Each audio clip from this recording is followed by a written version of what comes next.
Welcome to Future Self Dreaming. My name is Carlos Kukulkan. Today I want to start a series of presentations based on the theories and practices of Neuro Linguistic Programming, known as NLP for short. In the acronym NLP, neuro refers to your neurology, linguistic refers to language, and programming refers to the functioning of that neural language that determines our behavior. Learning NLP is a process of understanding how your mind and body operate so that you can take control of the internal programming systems and the language that your mind operates on. Neuro Linguistic Programming was created by Richard Bandler and John Grinder in California in the 1970s and is based on understanding how we both communicate internally within ourselves and outwardly with others. Since its inception, NLP rapidly became a popular personal development tool and began being used by psychotherapists and life coaches as a means of making change within the lives of their clients. NLP claims that there is a connection between the neurological processes, language, and behavioral patterns learned through life experience, and that these can be altered to achieve specific goals. Modeling is one process utilized in NLP. Modeling is the process of taking the strategies employed by individuals who have achieved success within a various field and internalizing these strategies so as to achieve desired outcomes and results. NLP identifies that we have unconscious strategies for achieving the results that we experience in our lives, be these positive or negative. We have strategies for achieving happiness and strategies for achieving depression. By deconstructing undesirable strategies, we can reinstall new processes for achieving positive change. NLP identifies that greater change is achieved when learning takes place at the level of our unconscious mind, when we have developed a degree of unconscious competence. An analogy that's often used to describe the 4 levels of competence when developing a new skill is that of learning to drive a car. Once upon a time, you didn't even know that there was such a thing as a car, let alone how to competently drive it. You were not aware that you did not know how to competently drive a car. You are at the level of unconscious incompetence. You didn't know that you didn't know how to do something. When you realized that there was a car and the potential of driving it, but recognized that you were not yet able to drive, you were at the level of conscious incompetence. You knew that you didn't know how to do something. And when you first began to learn how to drive a car, there are many skills that you needed to learn, such as changing gears, indicating, and navigating.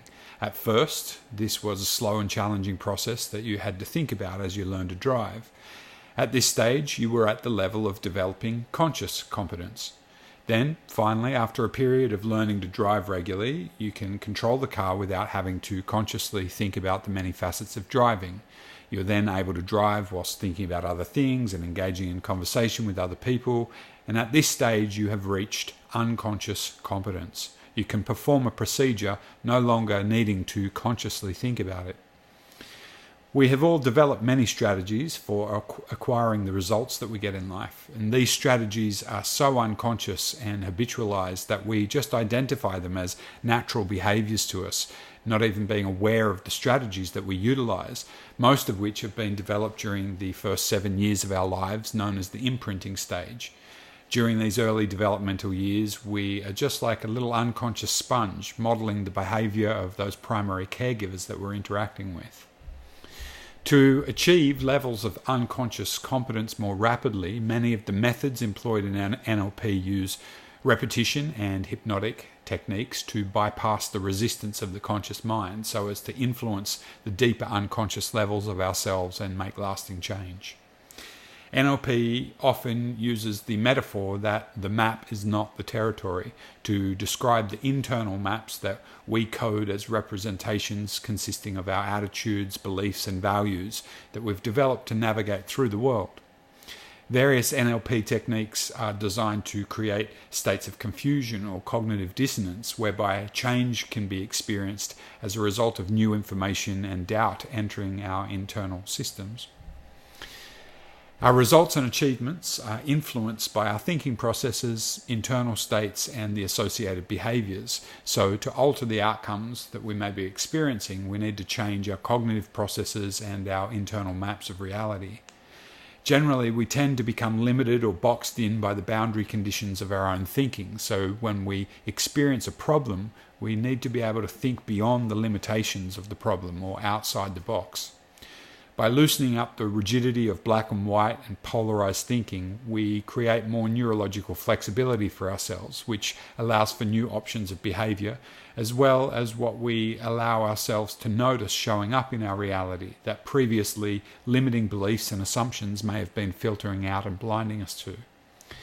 One of the commonly used NLP techniques for initially having people loosen up their thinking processes are the 4 questions of Cartesian logic. Cartesian logic is attributed to the French philosopher René Descartes and consists of several questions designed to have you look at situations from multiple perspectives. The questions are designed to have you consider the potential consequences or lack thereof resulting from the thinking that precedes behaving in a particular manner. We can either use the questions in relation to situations that we view as problematic or the opposite situations to the problem that may be viewed as the solution.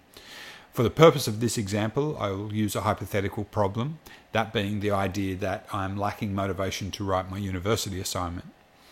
So the first question of consideration in this series of 4 questions of Cartesian logic is known as the theorem, and it asks, what will happen if I do write the university assignment? So as I contemplate this question, my answers may include, well, I'll learn about the subject, I will feel relief and achievement for getting it done, I'll be closer to achieving my goals of completing my university degree and getting a job in my chosen field. So the second question is the inverse to the first, and it asks, what will happen if I don't write the university assignment? So if I answer that question, I might say, well, I will feel frustrated. I will probably waste my time procrastinating and doing other pointless things. I will fail my course. I will have wasted a lot of money in course fees. Now, the third question is the converse, asking, what won't happen if I do write the university assignment? So as I contemplate this, my answers might be, oh, well, what won't happen is I won't fail my degree if I write it. I won't have wasted my time if I write it. I won't be annoyed with myself if I get it done. And the fourth and final question is the non-mirror image reverse, which asks, what won't happen if I don't write the university assignment? So what won't happen is I won't get my university degree, I won't be closer to my dream job, I won't have achieved my goals, I won't be successful in my chosen field, and I won't have learned anything. So you can use this process by inserting your own challenges at the end of each of these questions. What will happen if you do? What will happen if you don't? What won't happen if you do? And what won't happen if you don't? So good luck with your contemplations in Cartesian logic.